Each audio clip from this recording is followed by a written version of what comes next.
Hello, and welcome back to James and the Frames. I'm your host, James, and here I talk about some of my favorite frames ever filmed. I felt like I did that intro a bit too fast. Was I rushing or was I dragging? Anyways, guys, this film has been a long time coming on this podcast. I don't know why I haven't talked about it yet. I always reference it in such high regard. But today is a new day. Today that changes, and today we are going to be talking about the 2014 independent smash hit, Whiplash. Written and directed by Damien Chazelle and starring Miles Teller and J.K. Simmons as both pupil and teacher. In a film that has grown on me so much, it's one of my favorites of the past decade and one of my favorites ever. It was the first Damien Chazelle film that I'd seen, and I have yet to see Guy and Madeline on a Park Bench. I know that's his first feature, but Whiplash was my introduction to Chazelle's style and his brilliant direction. He really directs the hell out of this one. And it's one of the films I just love watching. It has a fantastic rewatchability value, which I'll get into the more specifics of that in a second here. But first, I'm going to give a quick little spoiler-free review. Now, I know this is a discussion episode, but there's always the off chance that someone might want to hear my spoiler-free thoughts on it before getting into a spoiler-filled discussion.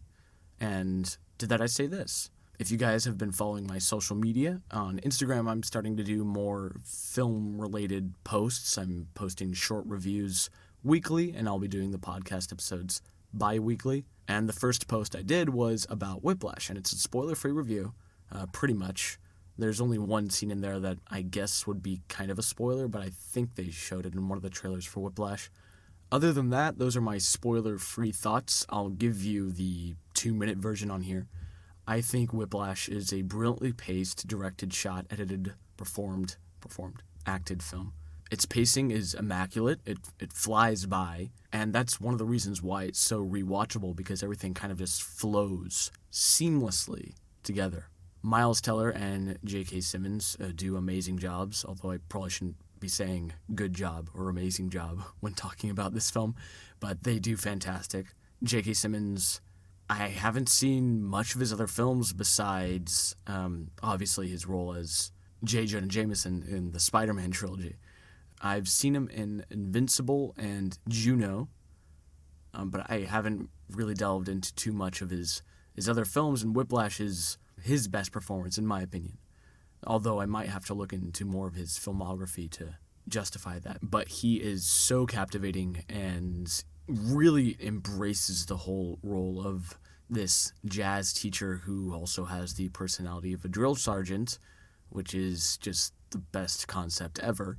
And if you've heard praise for his role, and if you've seen his Oscar speech and all the awards he's gotten, he's well-deserved of those. So the performances are amazing. The cinematography is really well done. There's only a few primary colors in this film, actually. One that comes to mind is in the jazz studio. We have sort of this orangey, almost not greenish, but it's a strange kind of orange. And at first it gives off sort of like a homey feel, like a very comforting feel, because it's like soft studio lights. But then when the performances come to life, that lighting kind of changes with the performances, if I'm explaining myself correctly. Like the dimension of the set and location that they're in shifts from comforting to confrontational and stressful. And, of course, more dramatic, which this film excels at. There are some electrifying moments, especially the finale, which obviously I'm not going to talk about now. I'm going to talk about in just a little bit here. And if you like jazz, this film is definitely for you. You're going to be finding a lot of classic old standards. You'll find a lot of those in here. Justin Hurwitz does an amazing job with the score. I have to stop saying amazing job and good job. So the score is fantastic as well. Riveting and fast-paced. Just like this film's story, which is rightfully so investing and engaging. So yes, definitely check out Whiplash, and now we venture into spoiler territory, big plot points, very important scenes essential to the story. So if you have not seen Whiplash, this is your final warning. And there it went. I'm going to be referencing a lot of lines from the movie throughout this probably. So, let us begin with, well, I was going to talk about the ending first, but I might want to go through this chronologically. Well, I guess in some ways I will be talking about the ending in a little bit, because in the film's first 15 to 20 seconds, we hear that snare roll that Neiman does in the final performance. I really like that little tie-in, because when you watch it for a second time, you're like, hey, it's that. And if you watch it for the first time, it'll be like, hey, it's the snare roll he did at the beginning. And I've read through the Whiplash script countless times.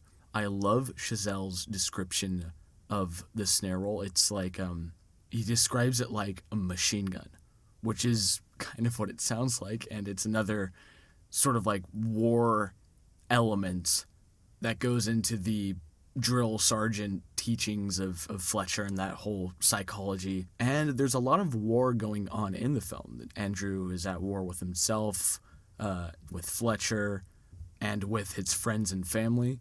Although one of my favorite scenes in the entire film is the dinner table sequence, which we'll get to that in a second. But Whiplash is a perfect character study of an obsessed artist. And I'm in part referencing the video by Lessons from the Screenplay. It was Whiplash versus Black Swan, The Anatomy of an Obsessed Artist. It's a really good video that I find myself going back to every once in a while. It compares Nina from Black Swan to Andrew in Whiplash, and there are some interesting parallels between those two films that I really enjoy. And in Whiplash, it's rightfully so the anatomy of an obsessed artist. We see Neiman driving himself and pushing himself to be greater throughout the entire film at the cost of losing his girlfriend and his connections to his father and basically all social life whatsoever, until really the only friend he has in the end is the very man who made him who he is, who deprived him of all those relationships. And it's a bit haunting. And Chazelle's take on where Neiman goes after Whiplash is also a bit haunting too. He actually does die of a drug overdose, and it's implied that he continues to be Fletcher's pawn for the remaining years of his life, or maybe not his pawn, but still in some way, shape, or form manipulated by Fletcher. So yeah, Andrew is a compelling character. We as an audience obviously root for him, but we also feel alienated by him at some points. Like, for example, when he breaks up with his girlfriend, saying how he explains that he wants to be one of the greats and that she would be an obstacle for him for that. And it's a very awkward scene, but it also really shows us Andrew's inner psychology of putting his craft before everything and how passionate he really is about it. And it shines throughout the entire film, too. His passion for jazz. He references Bob Ellis on the drums when he's having dinner with Nicole. And then when he's at the dinner table with his family, he defends Charlie Parker and how he'd rather die young and have people remember him than to live old and nobody remember who he was. That's a very profound line as well. And the dinner table sequences where we get to see a bit more of Fletcher rubbing off on him as we see him kind of snap back at his cousins. Come play with us. 4 words you will never hear from the NFL. Iconic lines throughout this film, but Neiman isn't the one with all of them. Fletcher is the one who really has the one-liners, and Fletcher, let's talk about Fletcher now. Fletcher is my favorite character in the film and my favorite performance, and let's be honest, he's everyone's favorite. And you know how the saying goes, or I think how it goes, if you have a stronger villain, you'll appeal more to mass audiences. That's definitely not how it goes. Anyways, Fletcher's personality and whole psychology of pushing people to their absolute limits until they're great is a very interesting approach to teaching. And mixing Neiman's passion and obsession with jazz and trying to be great, and Fletcher's psychology of pushing people to their absolute limits, it goes really well together, and it's best displayed in the bar conversation scene near the end of the film, which is my favorite scene in the entire film. It's just a conversation between those two where Fletcher's last bit of wisdom, I'll air quote that, really affects Neiman. His whole Charlie Parker monologue, first of all, it's brilliant. And second of all, it contrasts what happened with him and Neiman. Neiman played amazingly well. I mean, Miles Teller's drumming in this is amazing, although it might not be all him. He still dedicated himself enough to make it look realistic, and I'm pretty sure it's accurate when we see him drumming. But he does, well, a good job, but at the same time, it's not a great enough job, and he does get in the car crash, and that kind of impedes him too, so it's not all the same as the Charlie Parker story. But what happens is that he goes home, he breaks down his drum set, he has an emotional moment with him as a kid, he cries. It's a smart little contrast there. And then, of course, we get the finale and Neiman's whole realization that, well, no, man, no, because the real Charlie Parker would never be discouraged. And that line really sits with Neiman, and I think that's what carries him through the finale, because, well, if someone tells me, well, I guess you don't have it, I'm not going to be discouraged by that.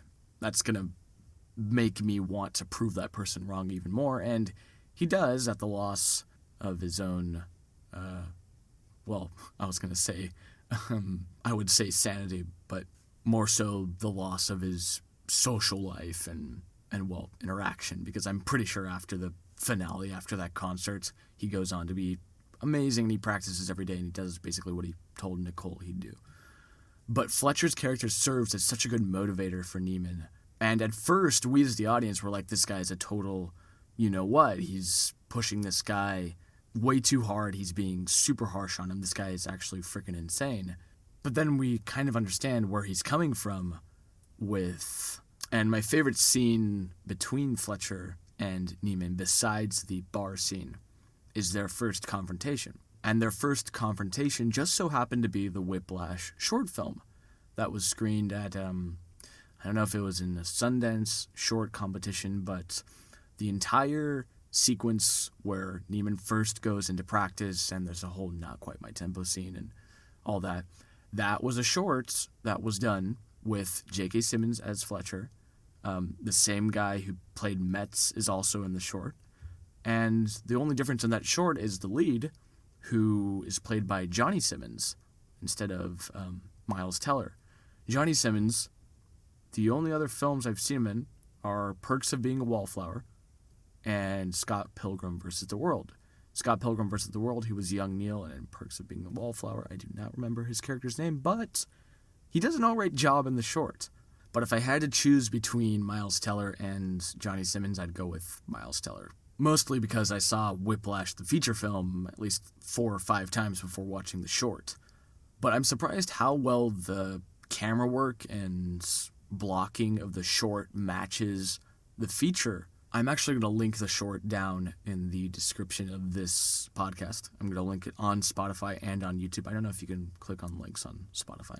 Anyways, but it'll be there so you guys can check it out. The lighting in the short versus the feature is drastically changed. The lighting in the short is just kind of like bluish LED lights, nothing too fancy. But what really stands out is the camera work, like the focus pulls and the close-ups, the handheld work. It's all pretty much shot for shot the same. And J.K. Simmons' performance is also pretty darn close, and I'm actually fairly certain that they might have used a soundbite from the short in the actual feature, because in the short, J.K. Simmons might actually have done the scene in some ways better in the short than in the feature. Although in the feature, of course, it's lit better, it's a lot more high budget, it looks a lot better. But his performance, honestly, it's so good that you could take the one from the short film and plop it into the feature film and it'd still work. And that's a case that I haven't seen with a lot of shorts to features. So it's clear that he was dedicated to the role from the very beginning. So yes, Fletcher and his one-liners, of course. I might have to make this a explicit podcast episode because, well, most of his lines involve profanity. And, well, you know what? I've said fucking shit on this program many times. So, whatever. But yes, some of my favorite lines include, "Oh my dear God, are you one of those single tear people? Do I look like a double fucking rainbow to you?" It's brilliant. And the scene where Fletcher meets an old friend of his, and he meets the guy's daughter. He's like, "Oh, you play piano. Maybe you'll come play for me someday." And then he goes back into the room, completely contrasting with the friendly demeanor that Fletcher had with his first meeting with Neiman before the whole "not quite my tempo." And he goes back into the room, and he instantly switches back. He's like, "I can still fucking see you, Mini-Me." It's, J.K. Simmons has such range. That whole scene where it's revealed that one of his old students passed away, his reaction is very emotional. And we later find out that that student committed suicide, and maybe that was a bit of a realization, like, okay, maybe I'm pushing people a bit too hard. But then in the end, he still has the same philosophy, so I don't know. Interesting character, Fletcher. And another interesting detail about the confrontations between Neiman and Fletcher that I just noticed now.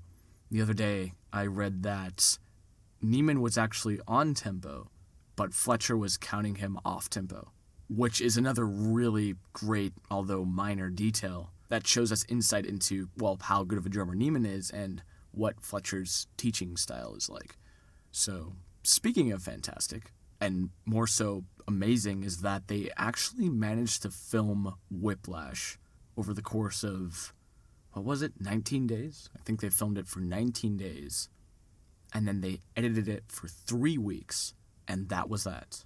Like, the production was super short for Whiplash. I'm pretty sure the script took longer than the actual production. Well, actually, in most cases it does, but the production was super fast-paced and high-tempo. It kind of reminds me how Spielberg directed Raiders. Like, he cut corners when he needed to cut corners. He did only a few takes per shot. And speaking of Spielberg and Chazelle, they actually collaborated on First Man, because I think Spielberg was a producer on that. So props, many props. And when you think about that, it's really incredible how good of a run Whiplash had at award ceremonies and all that jazz. It's apparently one of the lowest budget films to ever be nominated for an Academy Award, which, speaking of Academy Awards, I'm not super like, oh, it was nominated for an Oscar. Sadly, we live in a day and age where those awards aren't starting to matter as much as they used to. But nonetheless, it's quite the feat for such an independent film. And Chazelle, of course, went on to win basically every single Oscar at the 2017 Oscars for La La Land, which was his big passion project. And this just popped into my head right before recording this, actually. I'm noticing some sort of a parallel between, and this might sound a little crazy, but some sort of a parallel between Denis Villeneuve and Damien Chazelle's career. Now, I can see the puzzled look on everybody's faces, but hear me out. Chazelle started, of course, with Guy and Madeline on a Park Bench, but then he went into an independent drama. He went into Whiplash, and that was a really, really good drama, like really freaking good. Then he went into La La Land, and it's clear that he has passion for musicals and early Hollywood stuff. Then he did First Man, which I guess was kind of like a project on the side, and that was a fun little thing to direct with Ryan Gosling. But his next film, Babylon, will take place in the 1930s, and it will be probably another passion project of his if it's set in that time period and it's about movie stars of that time period, which I believe the plot revolves around that. So he's going back into his comfort zone. And with Villeneuve, I haven't seen Incendie yet, but one of the first films I saw from Villeneuve was Prisoners. And it's an incredibly gripping drama. It's one of my favorites of all time. It's just amazing. I should probably talk about that sometime. Anyways, I saw Prisoners, and I also saw Enemy, and then I saw Sicario. And I noticed that, well, Enemy had more of a sci-fi element to it, but Prisoners and Sicario were both either detective and police dramas or just police dramas, and with really good dramatic themes and characters. But then Villeneuve did Arrival, and then he did Blade Runner, and now he's going to be doing Dune. And he's expressed in interviews that science fiction has always been the genre he's wanted to go towards. Kind of like Chazelle's passion for musicals and early Hollywood stuff, Villeneuve has the same passion for science fiction. And between these two directors, they both started out with, I guess not independent, well, I guess Enemy was pretty indie and Prisoners to some extent. Both directors started out making dramas and like psychological themed dramas, Villeneuve more than Chazelle, but then they grew into what they were passionate about. Villeneuve did Arrival, Chazelle did La La Land, and then Villeneuve did Blade Runner 2049 and now is going to do Dune, and, well, Chazelle did First Man, but now he's going to go back to early 1930s old Hollywood stuff he really likes. So I really like that contrast between those two. I don't know if that's even a contrast. I don't even know if that 5 to 10 minute ramble was even worth it, but hey, I think it's pretty cool. So, moving on then. Whiplash, as I mentioned before, has a really good pace, and it makes it one of the most rewatchable films I've ever seen. Like, every time I go and sit down to watch it, it just captivates me. After the first opening interaction between Fletcher and Neiman, it goes right into that, what was the title track of that song? It was, it goes, well, it'll pop into my head later. But it goes right into that opening piece, and it just draws you in from there, and I just can't look away. I mean, I could probably do it, but it would be very difficult. And it just moves from one scene to the next. We meet Andrew's potential love interest in, like, the first, 5 minutes. We see interactions with him and his dad. And almost, 10 minutes in, we start seeing, his drumming and all that. And then, 15 minutes in, we meet Fletcher. And, let's go into Fletcher's whole thing. And we're almost, a half hour there, and we're having our first interaction with Fletcher. And then we're going into Neiman's relationship with Fletcher, and then into the different events he goes to with him. And it just kind of spirals and just keeps building and building and building and building. And for a large amount of time there, it kind of drops off after the whole car crash incident and Neiman stepping back from drumming. The film mellows out quite a bit. And I do like the contrast of Fletcher's song in the bar. I think that's the title track in the album, actually. But the song Fletcher plays on the piano in the bar, it's the same melody from the beginning, although a lot more somber and just laid back, like, hey, we're taking a breather. Dun, da, da, da, dun, dun, doo, doo, doo. Like, it's a lot more, just take a breather, because we're about to get into one of the most electrifying finales in recent memory. Yes, the ending to Whiplash, the scene everybody talks about when talking about this film. It's always, did you see the ending? Oh, that ending was amazing. Ending. And the journey we go through to get there builds it up for sure. But the ending on its own, you could watch it separately from the film and still have the emotional build-up that you could have if you hadn't seen everything that had come before it. Now, I might be wrong on that, and you're free to tell me why I would be wrong. And I'm pretty sure I might be wrong in a couple areas, because there are a couple plot points that would be important, like Neiman saying that Fletcher was being abusive and getting him out of a job. But then again, in the finale, when he says, I know it was you, if that were seen without having known their relationship prior, that dramatic shift creates mystery. It creates a very important question, like, what's the dynamic between these two? And as, of course, the concert plays out, we're going to start out with a little tune by Tim Sinek called Up Swingin'. We see Neiman get absolutely embarrassed, and Fletcher, being the ever so slick line deliverer, goes, well, I guess maybe you don't have it. And in that moment, of course, we see their dynamic pretty well from that line, if we hadn't seen everything prior, we could learn that, well, Neiman has been referenced in high regard, and there's a reason why he's on the stage. You're here for a reason. Say it. I'm here for a reason. Like, there's a reason why he's there. And I don't know why I'm going into a whole monologue of why the scene could be perfect as a short film, but that's how good of a film this is, because you can take some sequences from this film and just make it into a short, and you could know everything about the plot instantly. And that is brilliant writing. And of course we go into the incredibly intense caravan performance, which is, well, my jaw was on the floor the entire time. I think it got closer to the floor as the scene progressed, obviously. There's nothing more exhilarating than a main character who has been put down by a force for the entire film, or a character taking the reins and standing up to that antagonistic force. And in Whiplash, that's just done brilliantly. He has a hug with his dad, and then he realizes, like, no, I can't walk away from this again. The real Charlie Parker wouldn't be discouraged by something like that. And then he goes on stage. I love the soundtrack at this point. It's a very dark and suspenseful piano. Just one singular note. That's all you need. It's like dun, dun, dun, dun, dun. And then we go into the performance of Caravan, and I'll cue you in, Caravan, 3-4.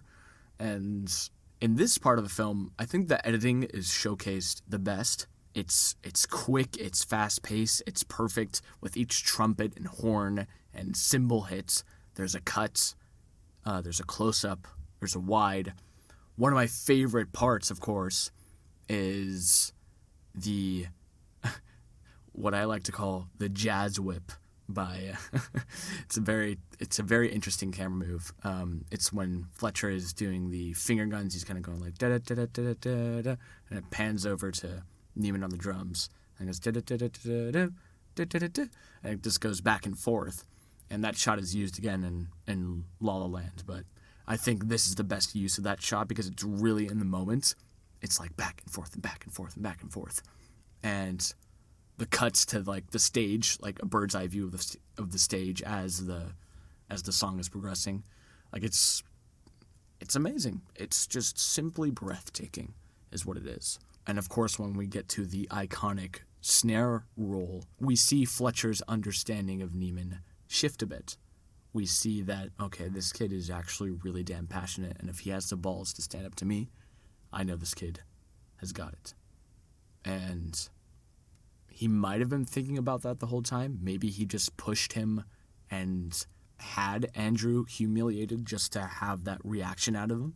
But in this final scene, he shifts from the drill sergeant, like, what are you doing? Like, I will gouge out your fucking eyes. Like, that whole personality, it changes into this calm, supporting, and understanding demeanor.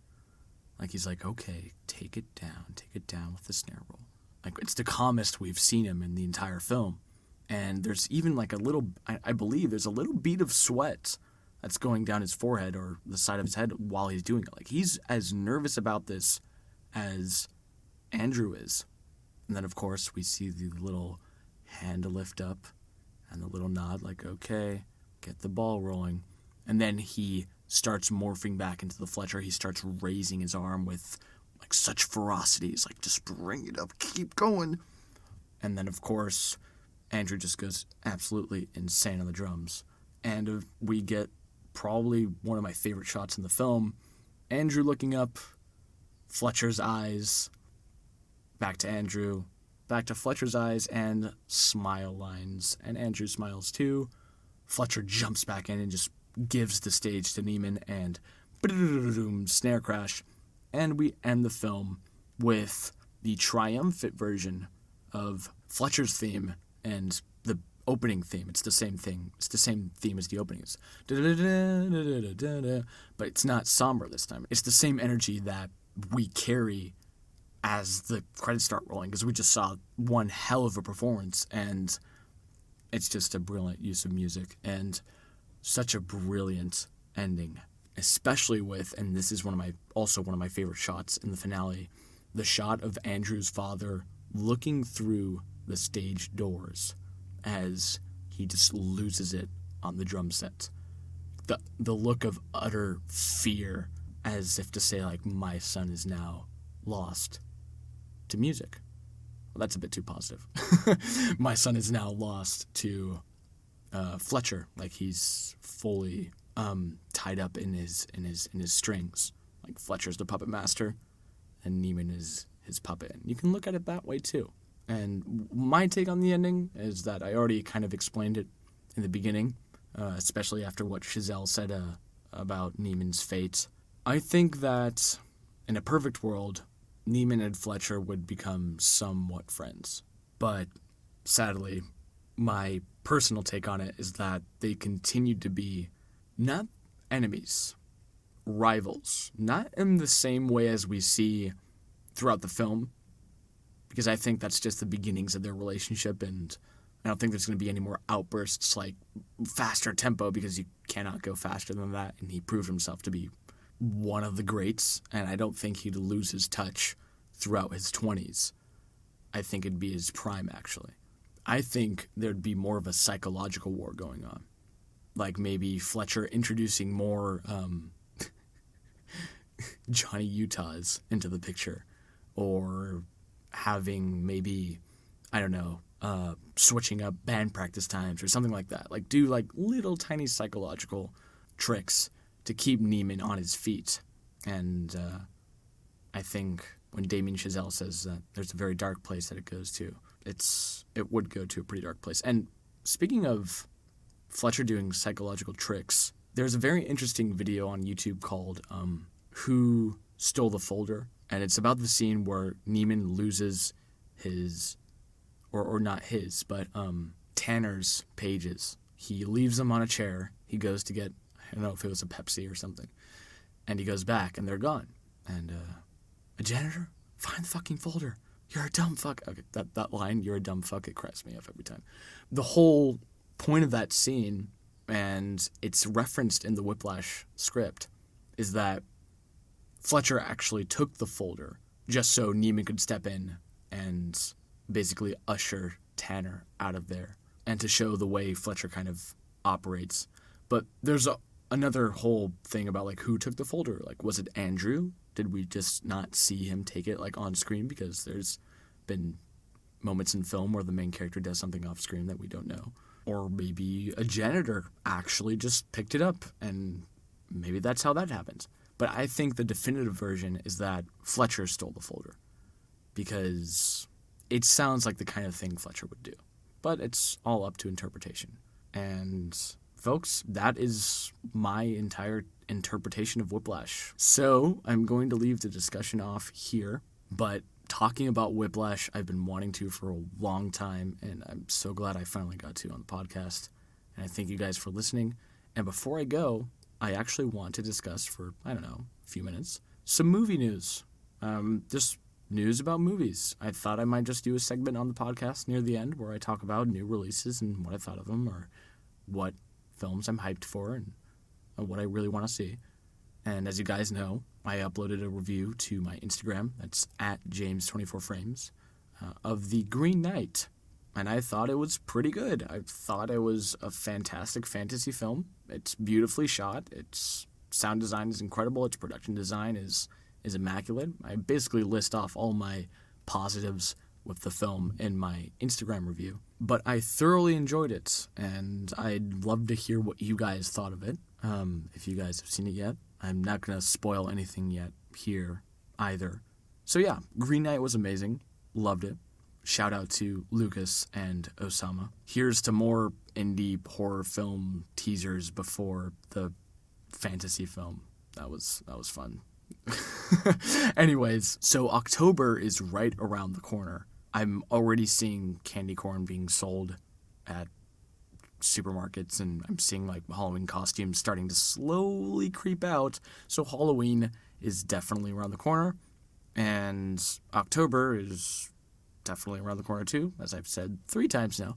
And October is going to be one hell of a month. We have so many new releases coming then. We have Doom, The French Dispatch, Last Night in Soho, The Last Duel, No Time to Die, Halloween Kills, a bunch of other ones that I'm probably missing, but October is going to be one hell of a month for film and for gaming fans. I mean, the new Metroid's coming out in October, Metroid Dread. But this is a film podcast, so I'm not going to talk about that here, but little inside hint about me. I'm a huge fan of Metroid and all Nintendo games for that matter, so I'd love to talk about Metroid for well over an hour and how hyped I am for it, but that's a conversation for another time, perhaps on another channel. With that ominous teaser out of the way, the films I'm most looking forward to in October are obviously Dune. Dune is a huge one. I'm almost halfway through the book. It's been amazing so far. I've used the word amazing a lot of times. I gotta find a different word than amazing. It's been incredibly enthralling so far to read through. I did not say that sarcastically. I do think is one of the best books I've ever read. It's incredible to think that it was made over 50 years ago. So, Dune, most definitely hyped for. I'm very excited to see No Time to Die. Longtime listeners of this podcast will remember that in my very first episode ever, I talked about No Time to Die as just one of the films I wanted to talk about because I was hyped for it. And I discussed more specifically Billie Eilish's theme and how she's an amazing singer and a very talented artist, but the purpose and feeling and place of No Time to Die, the song, and the story of the Craig Bond arc just doesn't fit. And just to give a quick reiteration on that, because that episode has definitely been lost in the sands of time, but basically my whole spiel was that No Time to Die is another somber, depressing piano note, singular note, like singular chord, sad song for a Craig Bond film. And I really miss like the Chris Cornell, and like Skyfall was really good. It was perfect for Skyfall because Skyfall had those emotional beats and that really personal and emotional Bond story that Skyfall made sense for. Spectre, I am just not a fan of Writings on the Wall. It's just, hey, that's just my opinion, man. I listened to Radiohead's Spectre, and I think that would have been an amazing Bond theme. And I think it would have gone really well with Spectre, because Spectre was, of course, about uncovering the past and going back into, like, deeper Bond roots, I suppose. And No Time to Die, I feel as if, well, it's Craig's last outing as Bond. And I feel like there could have been a more triumphant theme to cap him off. Just kind of go back to the roots. Just go back to the really action-y, like, super awesome themes that Craig's Bond had. I love Casino Royale to death. Just ended off on a more triumphant note. I'm sure the film itself is going to be action-packed and really good, but the song they're using, it might have been good in the context of Skyfall, maybe, or maybe to some extent Spectre, but it's just too sad and somber for Craig's last outing. And I don't know if that's how a lot of people feel, but that's how I feel, and I feel like it could have been a better Bond theme to send off one of my favorite Bonds, and he's always in between Timothy Dalton. So anyways, reiteration of No Time to Die hype and song controversy aside, I am also very hyped for The Last Duel, which is Ridley Scott's new film, and he's releasing 2 this year. He's releasing House of Gucci and The Last Duel, both with Adam Driver, and Adam Driver is one of my favorites. He's just amazing, and it's definitely his year this year. He's been in Annette, he's going to be in The Last Duel, he's been in House of Gucci. I feel like he was in another film this year, but I could be mistaken. But The Last Duel looks really good. It's a medieval epic. It just looks really good. I just really like the trailer too. It's just really nice. And House of Gucci, actually, speaking of which, I don't know if it releases in October or later, but that looks pretty darn good too. Jared Leto is hilarious in that trailer. His Italian accent is good, but it's borderline, not parody, but it's borderline like comical, like in a good way, not in like the accent's bad, like in a good way, like you picked a real firecracker. Like I just like that line. It's chic. It's chic. I think it's really funny. Whatever. It's I find myself laughing out loud whenever I watch that trailer because of that. And that looks great. And of course, Last Night in Soho, I already talked about in my Invincible episode. You guys can check that out if you like. And The French Dispatch, the latest film from Wes Anderson. Going back to his Grand Budapest Hotel roots, hasn't done a live-action film in a while, I don't think. He's done animation, he's done Isle of Dogs, and other than that, it'll be a nice little return to form for him. Although his style has remained consistent through his animated ventures. I'm just saying, for live-action purposes, he's going back to live-action with a lot of the actors he's worked with. And everybody looks great in that. And I'm super excited to see that. I really like the black and white cinematography part of it. I just want to see Wes Anderson in black and white again.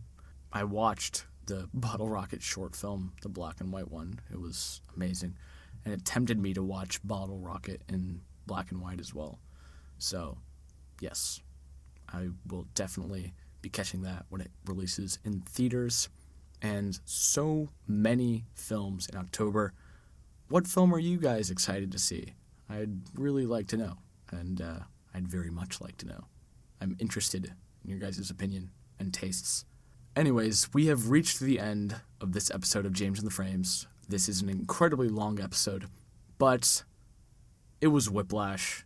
So, thank you all so much for listening. You can follow me on Instagram at James24Frames, and also on Twitter at James24Frames, although I am more active on Instagram nowadays.